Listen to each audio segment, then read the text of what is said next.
It's Wednesday at 5 p.m. Eastern, so you know what that means. It's time for another episode of Hashtag Event Icons, presented by Endless Events, the show where you get to ask the icons of the events industry anything. So, you might be wondering, how do you get to ask questions? All you have to do is use the question panel on the right of GoToWebinar to submit your questions. Or you can hop on Twitter to submit your questions with the hashtag EventIcons. We'll be answering your questions live during the entire show. Before we get started, the more people we have watching, the better conversation we can have. So please help share hashtag EventIcons on Twitter and Facebook. Just tell your friends to watch at www.event-icons.com.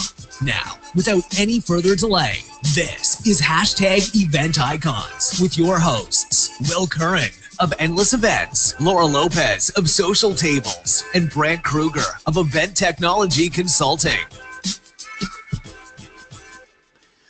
All right, everybody, welcome to another episode of Event Icons. I'm Brant Kruger, and I'm so excited today because I'm being joined by a guy that I've known in the industry for a while now, and he is Adrian Segar, and we're going to be talking today about conference engagement. And Adrian, if you haven't met Adrian, he's a great guy, one of the best in the industry. He is a meeting architect and event facilitator. He's also the author of a couple of different books, including Conferences That Work and The Power of Participation. Adrian, thank you so much for joining us today. I'm pumped to be here, Brant. It's great to be here. It's always good to see you again. Absolutely, absolutely. Like I said, if you haven't got a chance to get to know Adrian, you should definitely reach out to him afterward and find out more about what he's doing. One of the things that, obviously I'm kind of the techie guy, and so I'm always into AV and technology and things like that. But one of the things that I love about Adrian, and Adrian, you're personally kind of a techie guy as well. I mean, we've got our phones and our iPads. We were having a nice discussion before the show about the iPad Pro and how awesome it is. But on the professional level, one of the things that I love about your work is finding ways to engage audiences that don't necessarily involve technology, that you don't have to go out, spend a bunch of money necessarily on apps and things like that, finding ways to engage and design your meetings in a way that are going to engage your participants and really get them moving. But before we get into the meat, we always have to start with our traditional two questions. And the first one I know is a fantastic one because it's what got you into the events industry. And Adrian has one of the best routes that I've ever heard of how you got into the, because you've had a very wide and varied career path to bring you to where you are today. So what got you into the events industry? And tell us a little bit of the backstory, too. Oh, sure. Well, I don't know about best, but maybe most convoluted. Most convoluted. That's probably most convoluted. Accurate, yeah. And so I long ago, I was an academic. I used to do research in particle physics, of all things. I have an ancient PhD in high-energy physics. I used to work at the big CERN accelerator, and I worked on all the accelerators in the United States as well. I grew up in England, was a Brit, came to live in Vermont, and so I went to tons of academic conferences, and I just really hated them. I was kind of low on the totem pole at the time, just starting out, grad student, then a postdoc, and so on. And you'd go into this room, and there'd be 200 physicists there, and I'd think, there's probably 10 people I really want to meet. I don't know any of these people. I mean, I know 5 of them already. And there's probably some really great people here. And I know that unless I sit next to one of them at lunch by chance, which you do when you go to conferences, there could be someone amazing, 3 people away who I'll never meet because I'm never given any opportunity to find out about them. So I never liked conferences like that, and I moved to the States, couldn't do particle physics in Vermont, which is where I've been living for 40 years now. And so I got into solar energy and I owned a solar manufacturing company for a while. And at that time, and this was the start of a trend, I started organizing conferences around, in this case, solar energy. I probably organized, I think, the earliest solar energy conferences in the United States. This is the times of the first oil crisis. And they were traditional conferences with speakers and so on. And then I left solar, got into, started teaching computer science, and started working working in a small liberal arts college, and I wanted, this is 26 years ago, I wanted to run a conference on the using personal computers, which had just come in, believe it or not, 26 years ago. Things like Apple IIes and so on were coming in, and I wanted to organize a conference about how to use them for automating administration in small schools. And for the first time in my life, I've been organizing these conferences. There were no experts to call because no one had ever done it before. It was a whole new field. So I thought, how do we create a conference like that, a conference that's going to work? There are all these people who are doing this around the country, and we need to get together and figure out what we're going to talk about and who knows what and so on. So I created a really simple format where we got together. We're all strangers. We figured out, we learned about each other, first of all. We learned about what we wanted to talk about. We learned about what neat things people had done. And then we built a conference out of that information, because we didn't know, when we got there, we had no idea what people wanted to talk about. So used that process, built a conference. People liked it. That conference has been running for 26 years now. It's a 4-day conference. I think it's generally agreed to be the best conference in that area and it is still a unique event that turns into what the people who come to it want it to be and need it to be every year, which can change from year to year as necessary. So I started doing this, and people heard about these conferences using this process. Eventually they said, would you do this for us, and in topics that I knew nothing about. So I tried that out, and people loved those conferences too.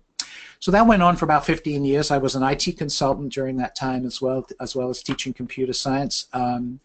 And finally, one day, I think this was in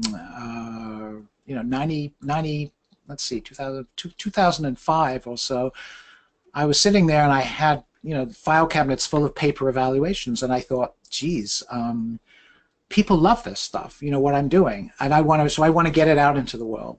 So I wrote a book that came out in 2009, my first book, Conferences That Work, Creating Events That People Love, and that came out, and at that time, in 2009, I knew nothing about the meeting industry. I had been a total amateur organizing meetings for a long time, for 25 years, well, at that time, maybe 15 years or so. And the book came out, and the meeting industry found out about it, and suddenly I was in the meeting industry, and the rest is history. Right. And people asked me to speak and help and design and so on. So I've been promoting this way of doing meetings, participant-driven, participation-rich meetings ever since. That's the short version. Well, and like a lot of the best technology, and technology can include things that aren't digital. I mean, but like a lot of the best technology, it came from, an itch that you needed to scratch. And, so long before you were in the events industry, you were in the events industry, which a lot of people, I've heard that, from a lot of different folks. So if that hadn't happened, if you just said, heck with it, I'm not going to try and fix this. I'm not going to try and plan this conference. You know what? Let somebody professional do that. So if you hadn't wound up in the events industry, what would you be doing right now? Well, it's interesting. I think I would have, I was very successful at IT consulting. I was an independent IT consultant, worked with, hundreds of companies as a sort of generalist solving problems for over 20 years while I was doing these meetings and so my spare time. And I probably would have continued doing that. And I also did a lot of nonprofit work. I've been associated with local and regional nonprofits for well over 30 years now. So I probably would have done some of that. I'm very, very lucky that at this time in my life, I don't have to work for a living anymore. So the work that I'm doing now, I love. What I finally realized through that long, complicated career arc is that what I love to do is to facilitate connection between people. And you and I were talking about this, before we started.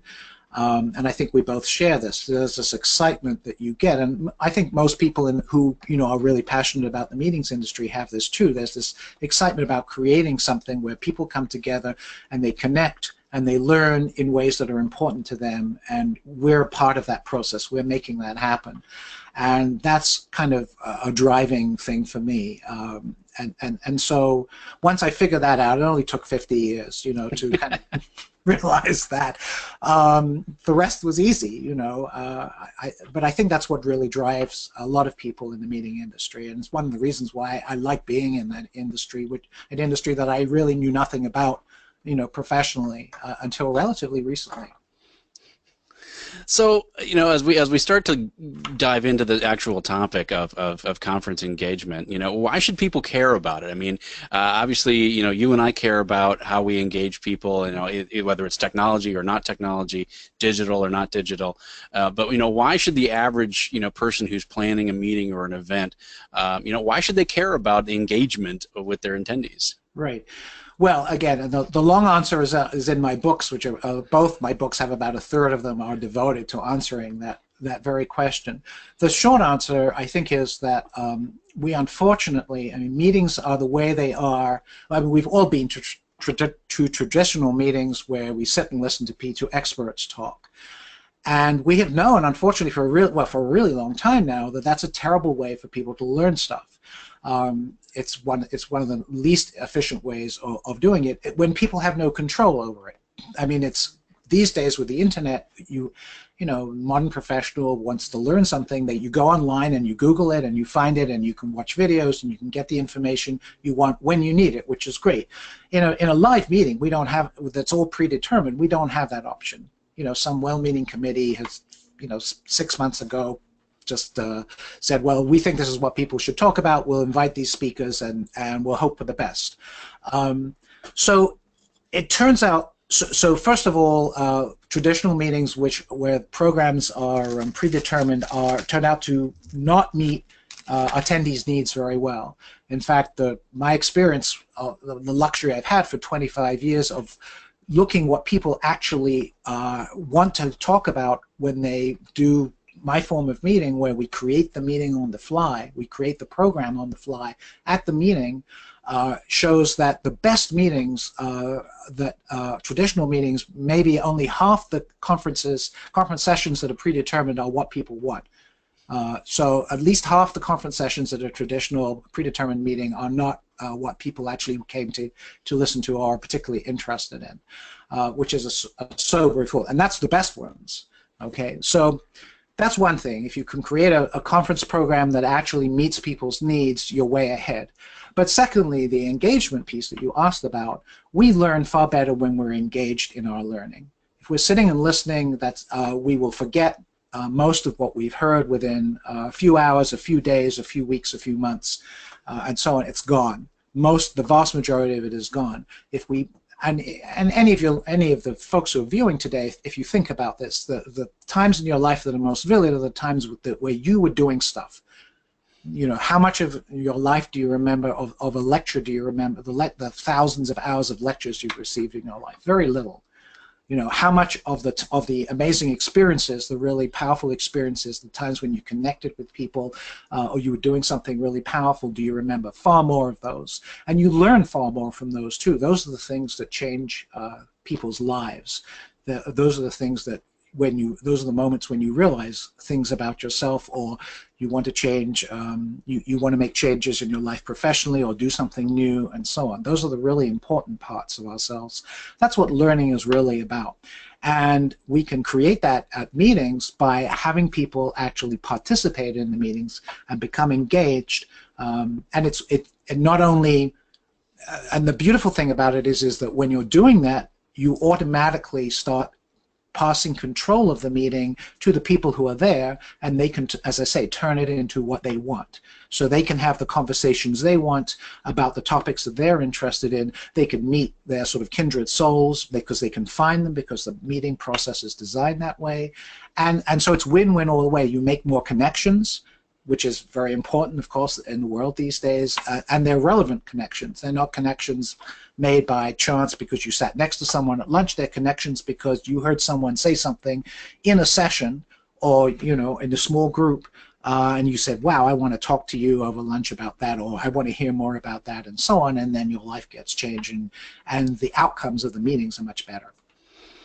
I like the analogy, going back to kind of the first thing that you said about the YouTube idea, that we don't even think about that at this point. That, yeah, if I'm looking something up on YouTube and I don't like the first video, I can immediately go to the next one and the next one and the next one and the next one. Or I don't understand this guy, or it's really fuzzy, or the graphics are bad, or and we don't have that option when, like you say, when you're sitting in a lecture or in a conference and things like that, where oh boy, this guy's just not doing it for me. I really wish I could hit next Right.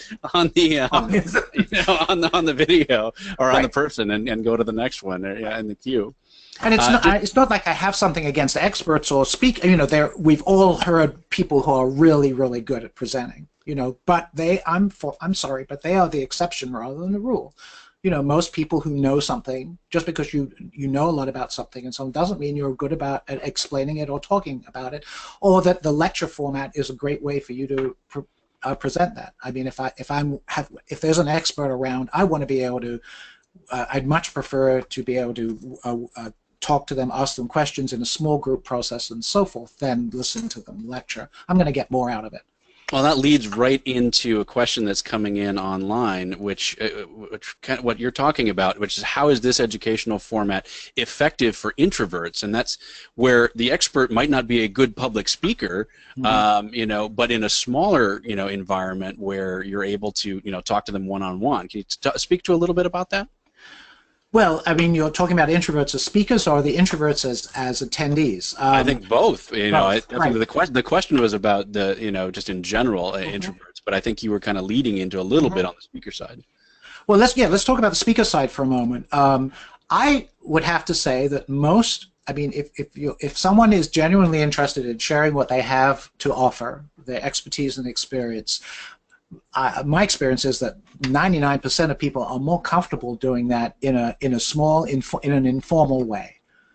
You know, we're all, you know, many of us are, most people are really scared of public speaking and so on, and not great at it until they've done it a lot. I used to be scared stiff of doing it, and you know, I'm used to it now, but it took a long time. But I was always very happy to sit down with a few people and, you know, and talk about, you know, what it was that we wanted to talk about. So I think introvert speakers are going to, anybody who's an introvert is going to do better in conveying their expertise in a small group of people who can ask them questions and so on, and they don't have to have stuff prepared and so on. So that's the speaker side. On the attendee side, a lot of people are really worried about, you know, they say, well, because they've been to meetings where, let's say, a few extroverts dominate the question session, or there's group process used to discuss a topic, and a few people take up all the time, and everybody, you know, is sitting, everyone else is sort of like bored with what they have to say, but the process doesn't allow the introverts who maybe are more hesitant to speak up and jump in. I mean, I would like to also just define, I think there's a common myth about introversion versus extroversion, where extroverts are people who, you know, just want to dominate stuff. I think it's more helpful to think of introverts as extroverts as people who figure out what they're thinking by talking about it. And introverts who like to process internally and then talk. There's no evidence that introverts can present any less poorly than an extrovert, but an introvert, given a situation, likes to be able to think about what they want to say before they open their mouth and spout. And it's not like one is better than the other. So the trick with introverts at meetings is to give them time to think, to give them, when you're doing, there's a lot of group process you can use where people, you include some option to write what they're thinking before they share it, and have everybody do that. Introverts love that. And then the other aspect, even if there are people who are, you know, scared of speaking in public, is to make, and you can do this with agreements that you use at the start of the event, make it a very safe, as safe as possible environment for people to speak their mind. So I have, for example, I have some 6 agreements that I like to use at the start of my meetings. One of them, for example, is about confidentiality. So everyone agrees that they're not going to talk about what happened, share what happened in the meeting in terms of being able to attribute it to a particular individual. So it's fine to say, a lot of people at this meeting thought X, but you don't say, you know, John Smith said so-and-so. And it's amazing how just some simple agreements like that can create a much more safe and much more intimate atmosphere where people will talk about things that they would never talk about at a regular traditional meeting because they'd be worried that their boss would hear about it or whatever. It would get out somehow. So there are many things you can do to make introverts comfortable and use process that includes that leads to the strengths of introverts rather than the kind of the stereotyped extrovert jumping in.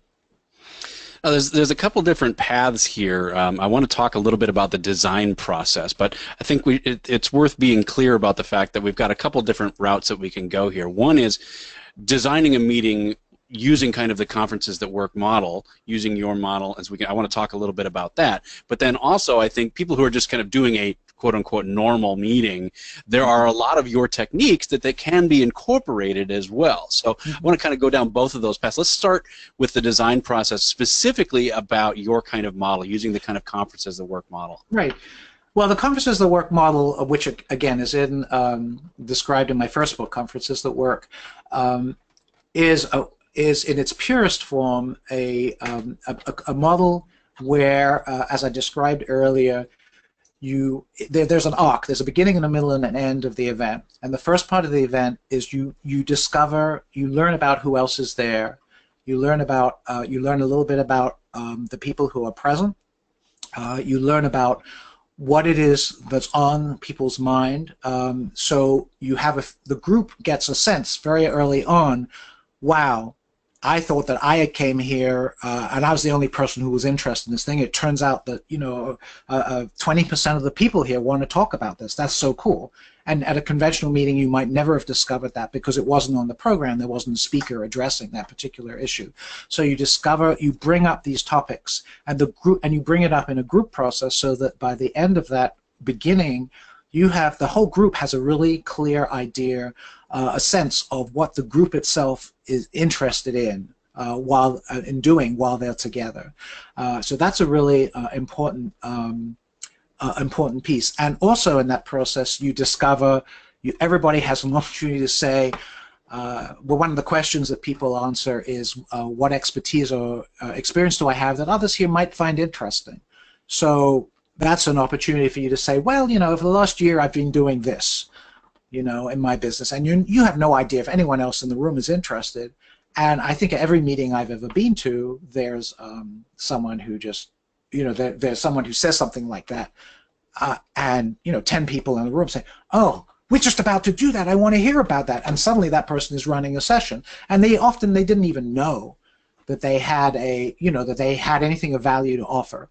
So you bring that's the beginning of the peer conference process. So at the end of that beginning, you have a lot of information, and then there are various techniques that you can use to build a program. The meat of the conference, what you would normally consider the program with sessions, typically concurrent sessions, breakout sessions. It's rare that you'll get a plenary out of the peer conference, the Conferences That Work model, but it has happened once or twice. But most of the time, there are a whole lot of topics. It's clear that the group wants to talk about a certain number of topics. You figure out, and there are various processes, which again are described in both books, that you can use to zero in on what those topics are, figure out who should lead those topics, what kind of form they should be. Are they a presentation? Is it a panel? Is it a workshop? Is it a discussion, an informal discussion? And then to schedule them. And so in the traditional, in the pure peer conference model, you do that, and at the end of typically half a day, you have a conference program that looks like a traditional conference program, but it's optimized to the needs and the resources in the room. So then the middle of the conference is pretty straightforward. You run that program.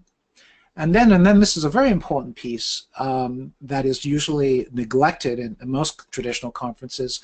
There's some closing stuff that needs to happen in my belief at events. Very, very important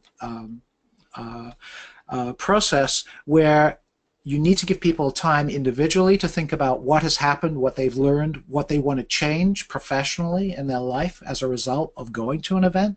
Because if you go to a conference and nothing changes in your life, why go? I mean, maybe it was great entertainment, but you could also go to a Broadway show, or you could watch something on a movie on TV and so on and get the same kind of entertainment rush. If you're going to a professional event, not a special event, but any other kind of meeting, regular meeting, you want to learn stuff, you want to grow, you make new connections, and so on. So there needs to be some time. I've created some process that is very effective in helping people figure out, while all this learning and connection is fresh in their minds, to figure out what I want to change as a result of being here. And then I think it's very important to have a closing group process where you bring the whole group together. And something I always do is I do a public evaluation of the event, which is very powerful and very useful in a lot of different levels. It gives the group a communal sense of how people experience the event, the good, the bad, the ugly, everything.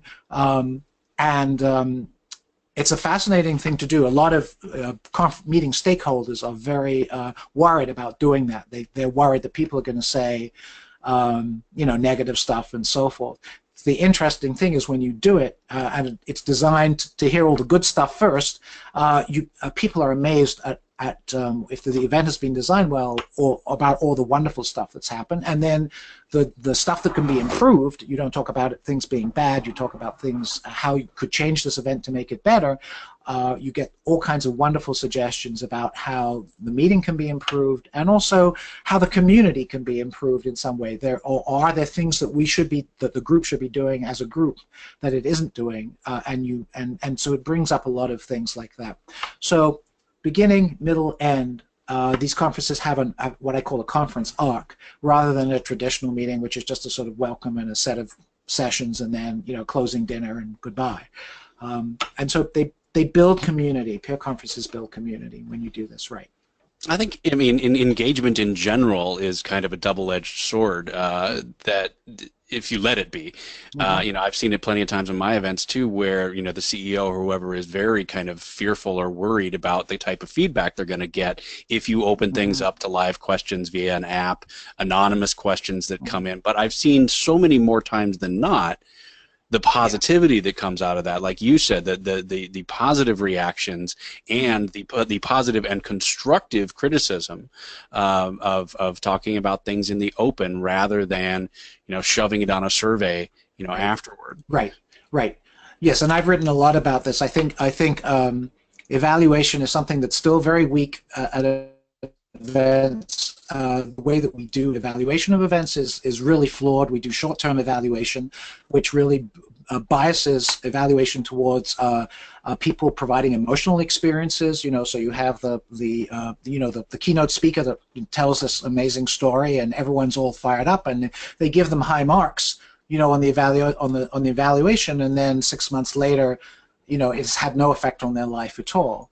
Whereas if you can create genuine learning and useful, appropriate connection at an event, that has long-term value for people. But you don't measure that in an evaluation, because often you don't know what was valuable about an experience until much later.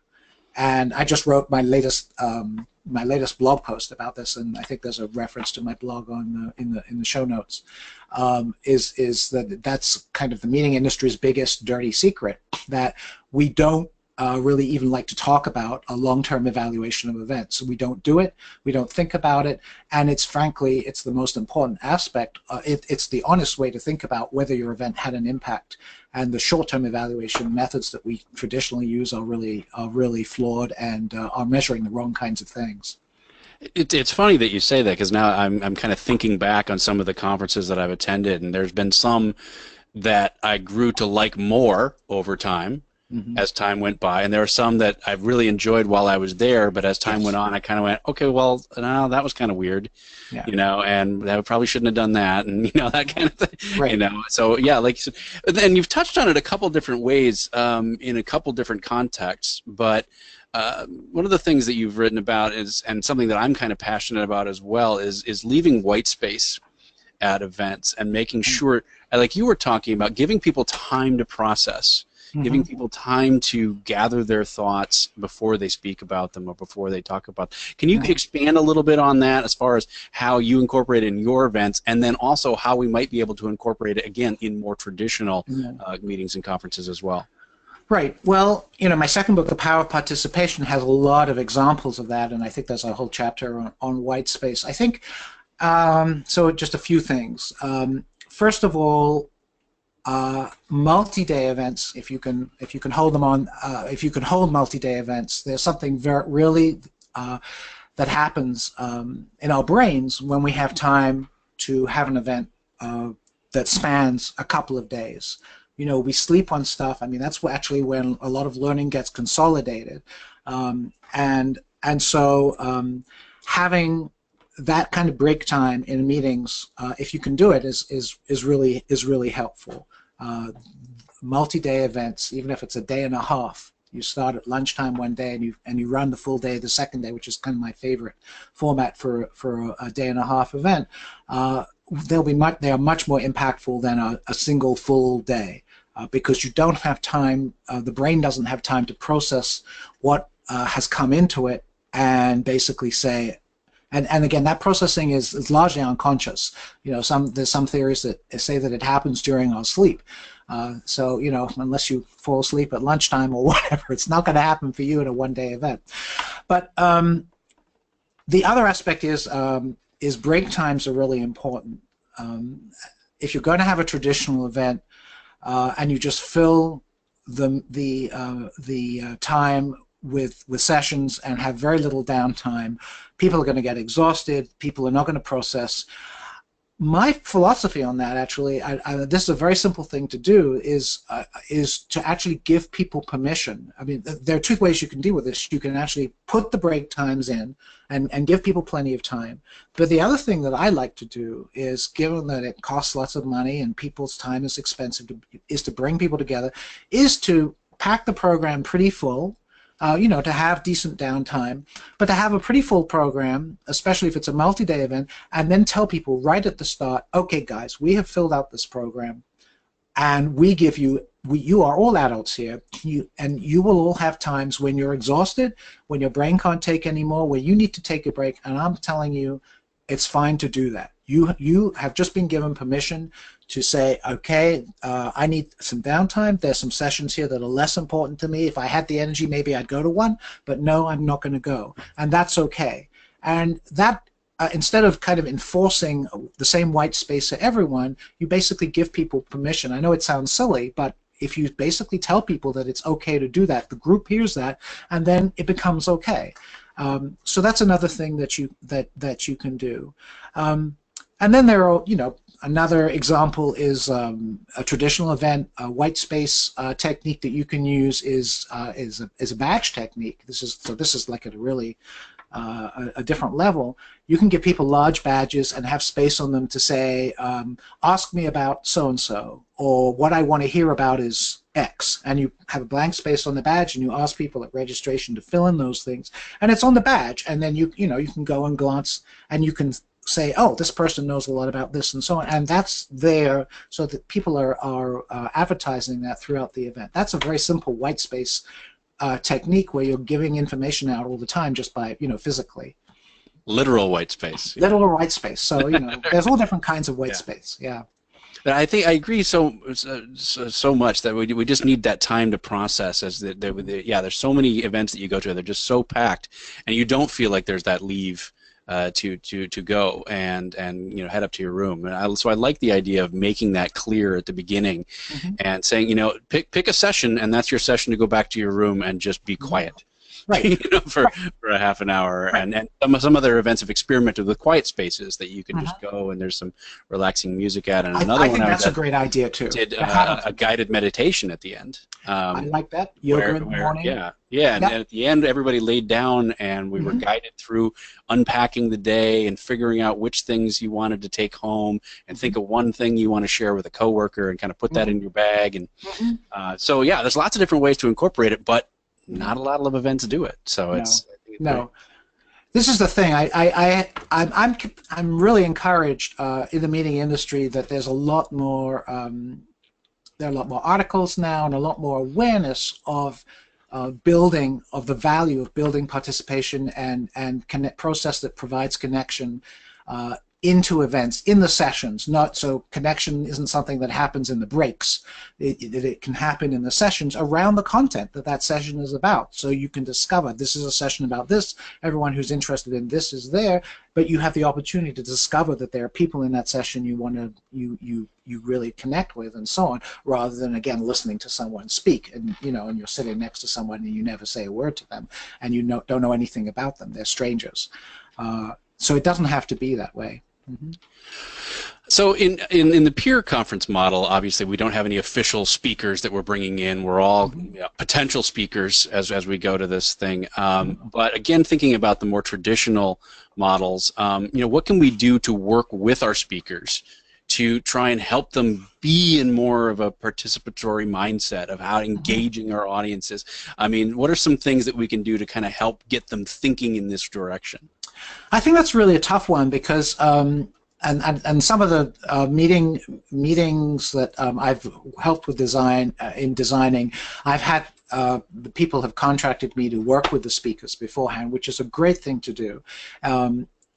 Because some of them get it and some of them don't, and some of them are like they are experts, but they're used to just lecturing, and it's an art. I mean, I think very often it's helpful to hire someone like me, or someone who understands how to make sessions more participatory and can explain the value of doing that, and can also help speakers incorporate exercises, very simple exercises, into what it is they're doing. I mean, one of the simplest things you can do, for example, is this standard technique that probably most people experience of pair share. So the speaker says, the speaker at the start of the session says, okay, turn to the person, find a partner, and here's a question I'm going to give you about something that I'm going to be talking about. And I'm going to give you a minute to think about what your response to that question would be, and then one of you share that with the other person, and then we switch, and the second person shares it with their answer with the first person. And that's a very, very simple thing that you can do, and what it does is get every single brain in the room moves from this passive listening, like this, to actually engaging with, hopefully, a good question that the speaker can then work on, and so on. And you've changed the activity in every person's brain in that room, and that's a very, very simple thing to do. So you can work with the speaker on using pair share, and there are many other things that you can do. And again, that's in the power participation. Some of the techniques you could use in sessions. Okay, and we have another question coming in, and it's something that I've thought about as well, which is when we're looking at one of these peer conferences, when we don't have the formal schedule of content, it's a lot of ways, unfortunately, a lot of times the way that people sell going to a conference to their bosses is by showing them that packed agenda. Yeah. And being like, okay, look at all this credit that I'm going to get, and all this, and I'm going to see this, and I'm going to see this. So, how do you recommend for a first-time attendee, convincing their company of the value of attending this type of event? It's tough. I think it's a really good question. I get asked it all the time, and frankly, because these kinds of meetings are different from the vast majority of meetings that are held today, if creating a new meeting with that format is challenging. And you have to use the standard technique. So you basically you basically say, okay, these industry leaders will be there, for example, and you'll have access to them. All right, so that's a draw. Secondly, the pure peer conference, you don't have to use a pure peer conference model. You can easily have mix and match what I just described earlier with traditional conference elements. So you can have, and a lot of the time people will do that. I just did a conference in Austin, Texas, and the afternoon sessions were crowdsourced, essentially using a peer conference model. But the morning, there were 4 concurrent morning workshops that were predetermined.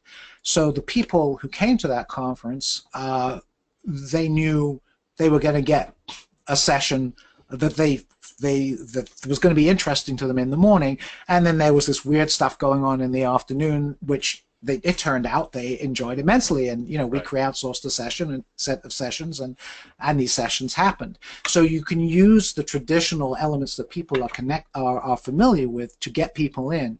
And the interesting thing is when you do the evals, the predetermined stuff, it may be good, it may be bad, just like in any traditional conference, but the stuff that's always good is the crowdsourced stuff, because if it's done right, because it meets people's actual needs.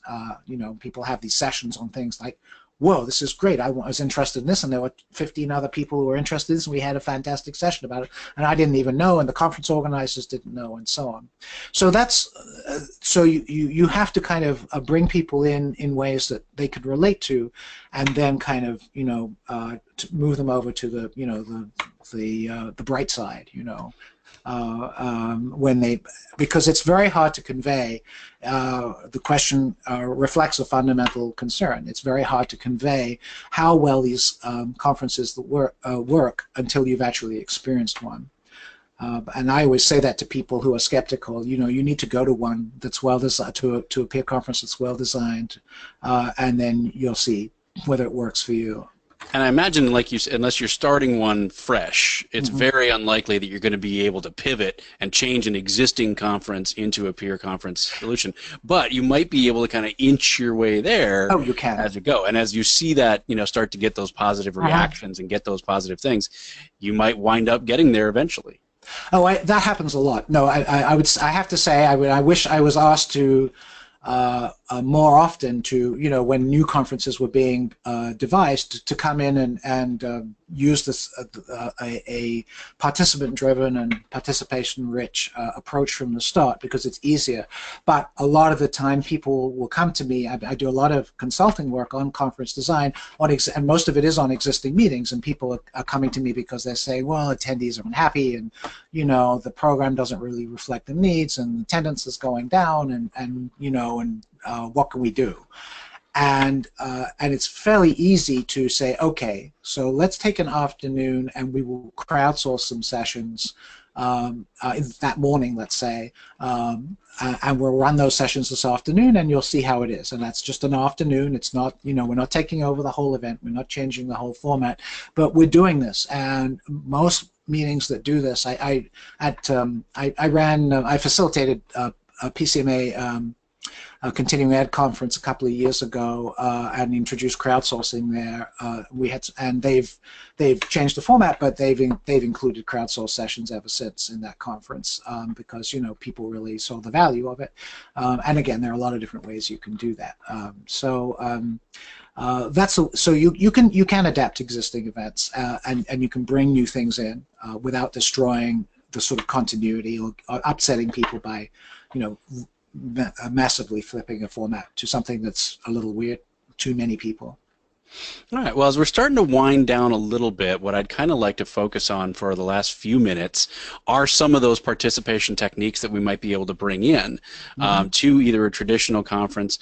We know we can't completely upset the apple cart, but I love a lot of the stuff that you bring up in your books regarding using non-technical means for polling, for expressing data, for being able to visualize things. So if you could kind of give us kind of your top 5 or so of some of those, understanding that there's so much more that's out there and available, but yeah, just a little bit of a top list of those types of activities.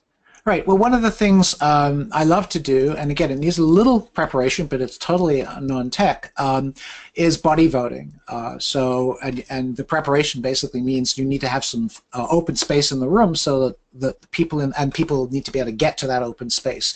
But then you can have people, you can set up questions that are on, let's say, a gradient. Do you totally agree with this or totally disagree with this? Go to these, or put yourself in the room according to where you are. Neutral if you're standing in the middle of the space, if you're neutral about it, and so on. So you can, so body voting, actually having people stand up and move around, even in a regular session, wakes everybody up. The blood goes through the brain, and so on. People become alert, and it's interesting, and there's a lot of information there that you don't see even with there's high-tech polling apps. There's all those kinds of things these days. Those are again, I don't knock those, and they can be very useful, and sometimes if that's the only option you have, that's great.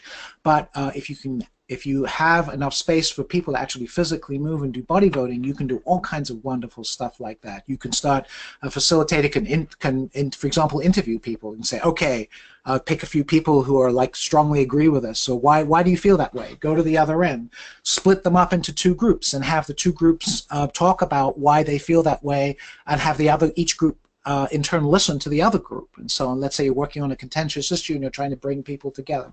So body voting is one technique.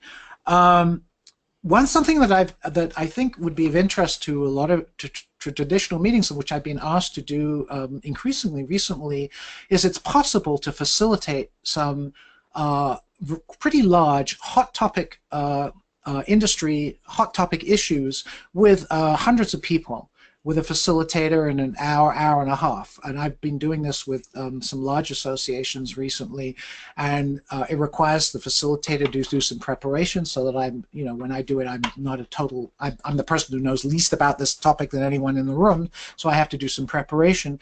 But the basic the technique there is something called a fishbowl, where you're up on stage and you have some chairs, the facilitator has some chairs next to him or her, and the rules of fishbowl are very simple, is that if you want to talk, you need to be sitting in one of those chairs.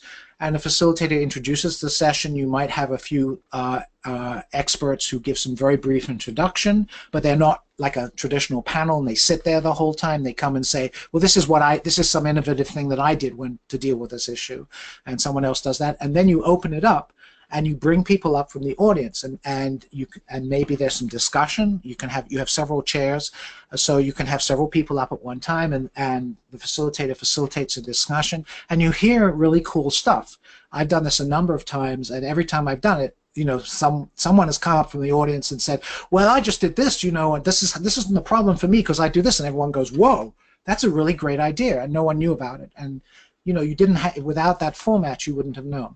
So you can do very large group discussions that are interactive and bring people up as necessary, as useful from the audience. That's a really nice technique that I've been using and would fit very well into traditional events. I mean, that's where I've been using it in traditional events. There's another thing I do a lot of which is very popular, called the solution room. I'll just give this last example.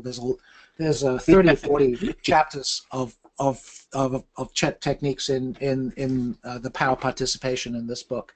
The solution room is a very simple technique that you can run with small numbers or hundreds or thousands of people. It scales very nicely, and it involves putting people in at rounds, usually about 6 people at a round that's covered with paper.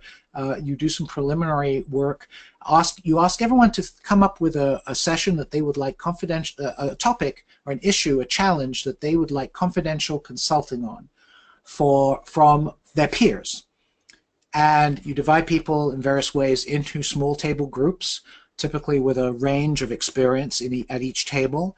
And then each person at the table has some time. Well, everyone diagrams their issue on the paper in front of them, and then each person in turn at the table describes their challenge and gets consulting from the other people at the table on the issue. And then you go around to the next person. So everyone is a consultee and a consultant for everybody else at their table.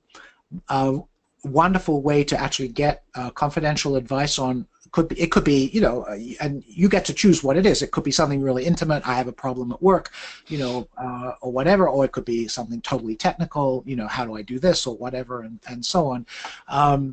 And so, besides getting amazing consulting from your peers, from people who know what it is who do what you do, you also get to know those other people at the table very well. So it's something you can run at the beginning of an event, which is when I like to use it, because you will get to know the other people at your table really well in the time you do it. It's something that takes maybe an hour, hour and a half, or you can run it at the end as well. Some people do that.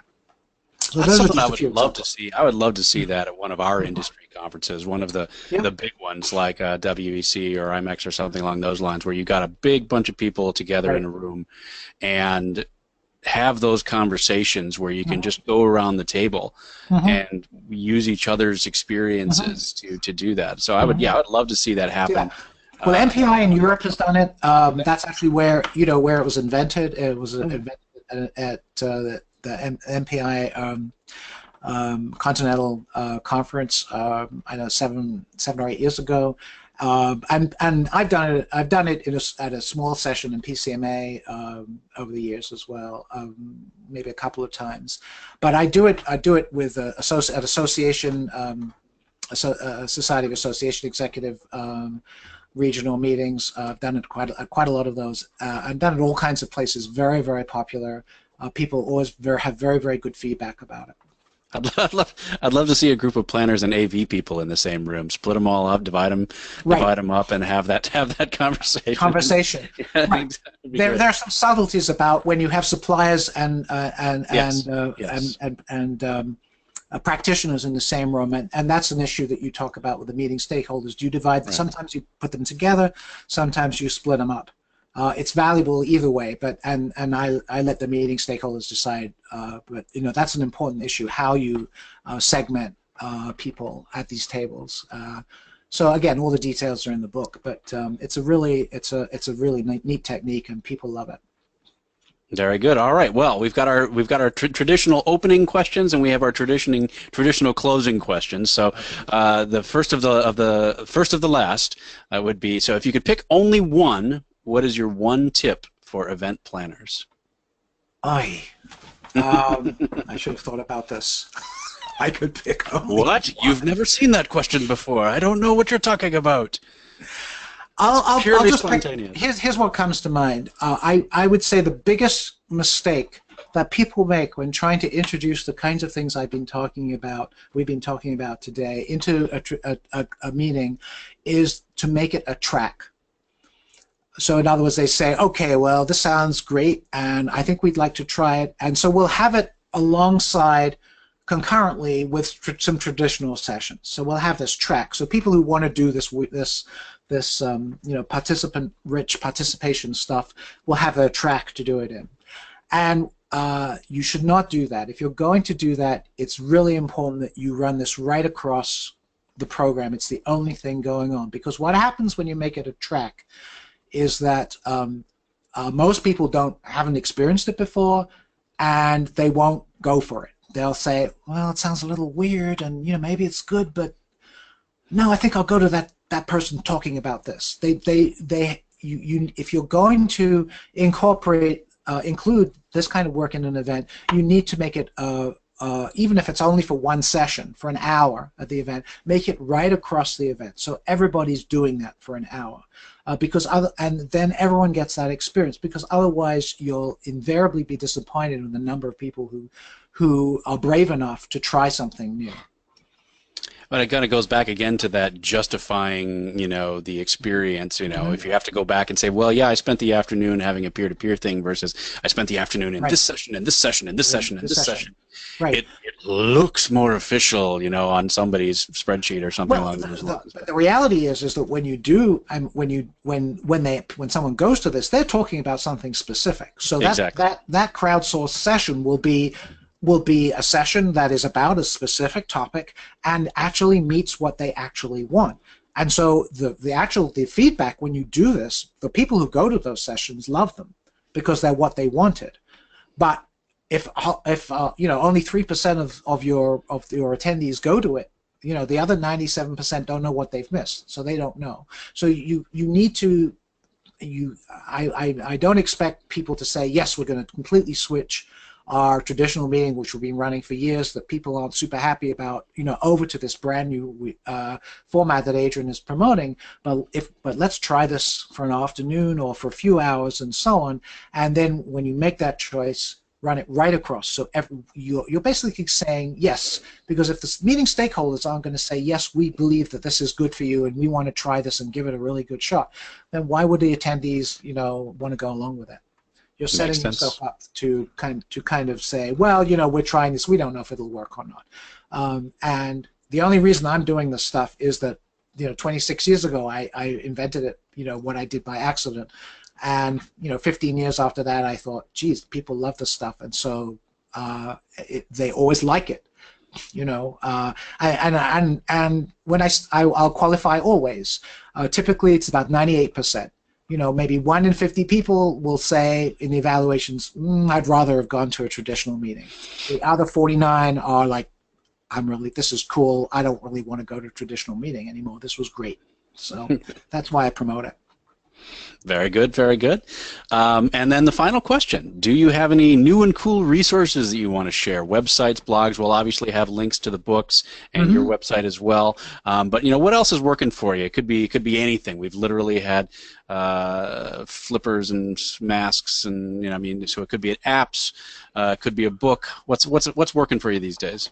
Well, yeah, I think my blog at Conferences That Work is very. It's amazing how popular it is. It's I think there's have about 10 million page views a year, which for a kind of niche blog on meeting design, which is something that when I got into this and wrote my first book, 8 years ago, you Google meeting design and there's nothing, nothing comes up on meeting design. That no one knows what it is, no one ever Googled it, and so on.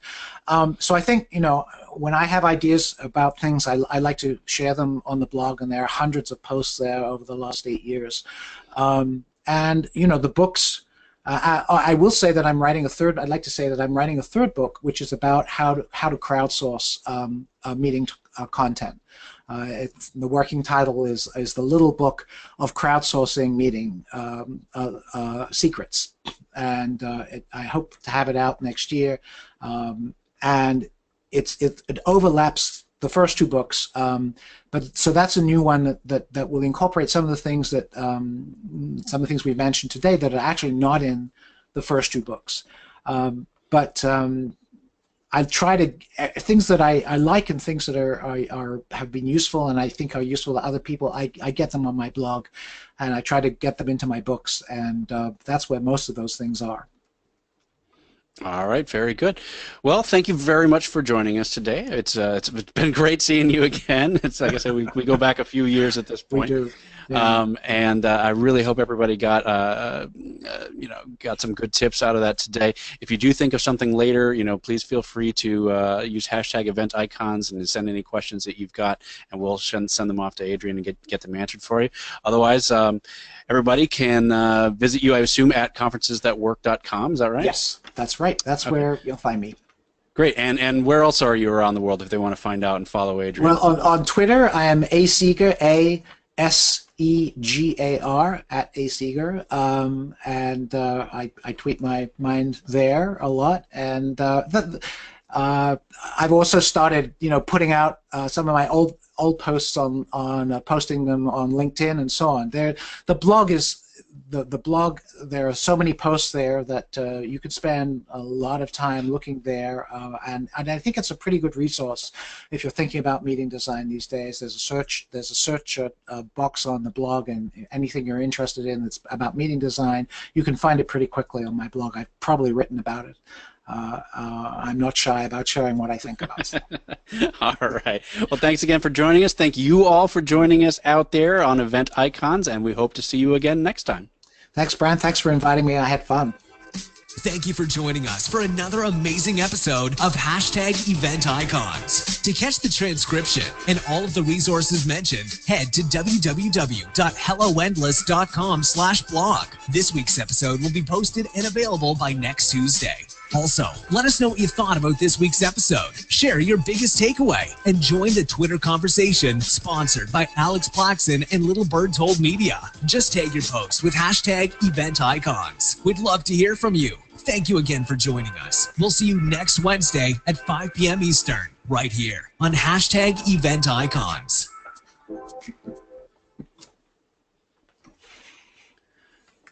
All right, I have once again theoretically stopped the recording, and it is once again telling me that nothing has happened. So just let you know.